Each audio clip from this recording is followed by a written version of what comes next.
Hey, so this is the beginning of a playlist of an audio edition of one of my books. However, this is a very special book in that it's actually not that good. Let me explain. This is one of the early books that I wrote before I got published. It was in this journeyman stage where my books were starting to get good, but weren't excellent yet.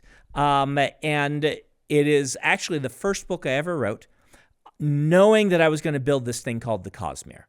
I wrote the book Elantris before I wrote this, but I had, no idea. I had some idea, but I hadn't constructed the Cosmere yet. This is called Dragonsteel Prime, and it is kind of, for right now, the beginnings of where this all came from.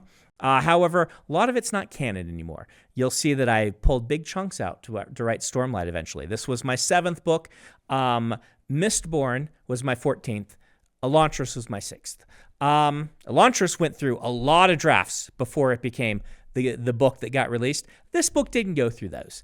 It might have been able to get there, and certainly I think you'll enjoy a lot of the things about it. But if you want a glimpse of Brandon Sanderson, the author, in the late 90s, wow, it was a long time ago, and the stories I was telling back then as kind of seeds for what eventually became the Cosmere, you're in the right place. If you have never read one of my books before, do not listen to this. It's not as good as I can do right now. Go pick up one of my other books. They're way, way better. But for those of you who have lasted through this, I think there's some nuggets that you'll enjoy. So this is Dragonsteel Prime.